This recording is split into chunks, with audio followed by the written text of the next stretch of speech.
Avant, je pensais que les capacités d'apprentissage d'un enfant étaient indépassables, qu'ils avaient, je sais pas, quelque chose qu'on pourrait jamais retrouver. Mais maintenant, je sais que leurs capacités d'apprentissage ne sont rien face au potentiel d'un adulte.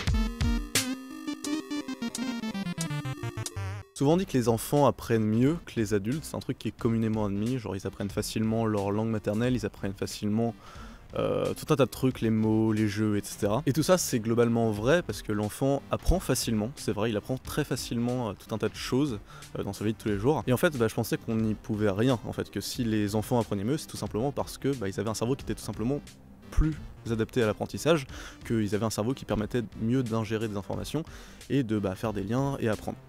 Mais en fait, ça c'est complètement faux.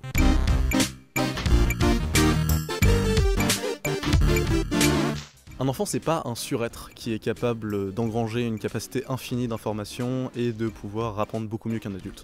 En fait, un enfant a même un cerveau qui est beaucoup moins performant que celui d'un adulte. Tout simplement, il n'est pas terminé, il n'est pas fini, mais il est mis dans une situation qui est optimale pour son apprentissage. Premièrement, les enfants ils viennent d'arriver dans le monde et donc la première chose c'est qu'ils n'y connaissent rien, ils n'ont pas de préjugés, ils n'ont pas de choses avant d'apprendre quelque chose qui vont particulièrement les déranger. Nous par exemple quand on va apprendre quelque chose, la première chose qu'on va se dire c'est est-ce que ça va être difficile d'apprendre ça.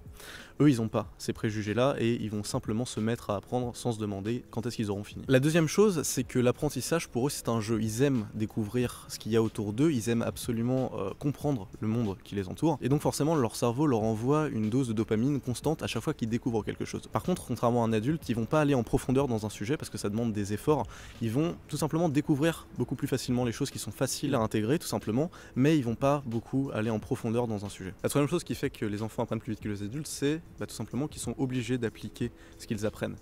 Généralement c'est des choses qui sont assez en surface de pas mal de sujets, et donc c'est des choses qu'ils vont pouvoir retrouver dans leur vie de tous les jours, et donc forcément ils vont apprendre beaucoup plus vite.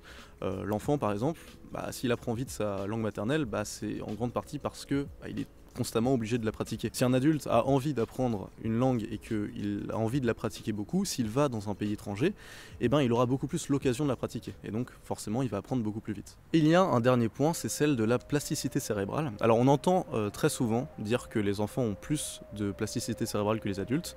Et c'est un truc qui est... c'est un peu une croyance populaire, mais en fait apparemment c'est complètement faux. Ou en tout cas c'est vrai, en moyenne les enfants ont plus de plasticité cérébrale, mais ça s'explique pas par le fait qu'ils soient particulièrement programmés pour avoir plus de plasticité cérébrale, mais tout simplement parce que le fait qu'ils apprennent et que le fait qu'ils apprécient apprendre, que leur cerveau leur envoie tout le temps de la dopamine pour leur donner envie d'apprendre, c'est ça qui crée la plasticité cérébrale.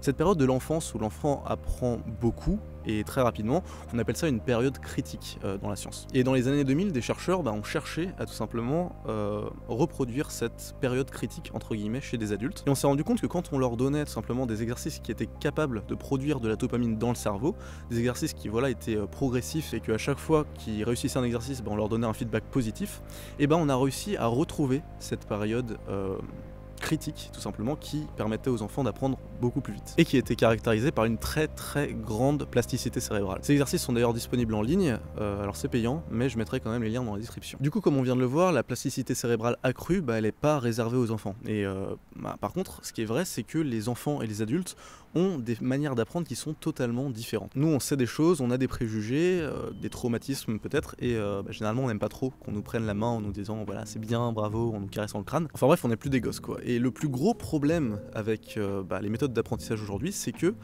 dans l'école, dans l'université ou quoi que ce soit, on essaye de faire apprendre à des adultes de la même manière qu'on essaie de faire apprendre à des enfants. Le chercheur Malcolm S. Knowles, qui est justement un chercheur qui a étudié cette question de l'apprentissage des adultes et qui a un peu donné naissance à ce domaine qu'on appelle l'andragogie, il a étudié la manière de rendre efficace et optimal l'apprentissage de quelque chose par un adulte. Et donc il a écrit un livre, The Adult Learner, dans lequel il identifie 5 différences fondamentales entre l'enfant et l'adulte. Ces différences fondamentales sont avant tout des différences d'approche, de la manière dont l'enfant et l'adulte doivent approcher un apprentissage différemment, et donc les voilà. La première chose c'est l'indépendance en fait. L'adulte qui apprend, c'est une personne indépendante, il n'a plus besoin d'un professeur, de quelqu'un qui soit au-dessus de lui pour lui délivrer son apprentissage, mais il a besoin d'un père qu'il respecte et qui le laisse organiser lui-même son apprentissage. L'apprenant adulte, il a non seulement besoin d'être impliqué dans ce qu'il apprend, mais aussi dans la manière dont il va apprendre l'information. La deuxième chose, c'est l'utilité. L'adulte, il a besoin de savoir que ce qu'il fait est utile, ou pour lui, ou pour son entourage.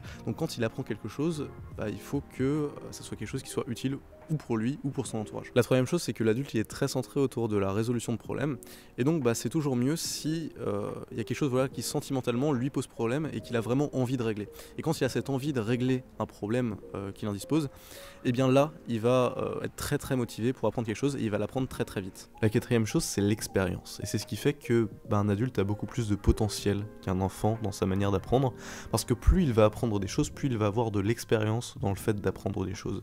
Et ce qu'il a déjà appris pour apprendre certaines choses, il va s'en servir pour apprendre de nouvelles choses. Un adulte qui a déjà appris une langue étrangère va apprendre beaucoup plus vite une nouvelle langue étrangère. Un adulte qui a déjà appris un instrument de musique va apprendre beaucoup plus vite un nouvel instrument de musique. Il va réussir à trouver des similarités entre différents types d'apprentissage, et c'est ça qui va le rendre vraiment beaucoup plus rapide qu'un enfant dans le fait d'apprendre. Ensuite, le dernier point, c'est que les adultes sont pas comme les enfants, c'est-à-dire qu'ils ont besoin de savoir pourquoi ils doivent apprendre une information. Pourquoi est-ce que dans leur apprentissage d'un sujet, une information en particulier est importante de savoir. L'enfant, lui, il s'en fout. Lui, ce qu'il veut, c'est juste connaître un sujet en général, et tu vas lui apprendre quelque chose, il sera très content. L'adulte, si tu lui apprends quelque chose d'inutile, il va pas être très content. Du coup, il vaut mieux qu'il y ait une raison à pourquoi il doit apprendre cette chose-là en particulier. Donc voilà, au final, qu'est-ce qu'on peut tirer de ces 5 étapes? On peut tout simplement réfléchir à, si on veut apprendre un sujet, quelle est la meilleure chose à faire, quelle est la meilleure démarche à avoir avant d'apprendre ce sujet-là. Et bien on peut se dire qu'il faut avant tout trouver un sujet qui soit utile pour soi et son entourage, un sujet qui, si possible, réponde à un vrai besoin intérieur, un vrai besoin au niveau de ses sentiments, qui résolve un problème. Puis ensuite se fixer des objectifs personnels en organisant soi-même son programme et en étant conscient de pourquoi chaque étape de son programme est importante. Un peu tout ce que l'école traditionnelle ne permet pas en fait, et ça crée des gens comme moi qui font des vidéos sur internet. Voilà, merci à toi d'avoir regardé la vidéo. Si elle t'a plu, je t'invite à l'aimer et à commenter, je répondrai. Et voilà, on se dit à plus tard pour une nouvelle vidéo.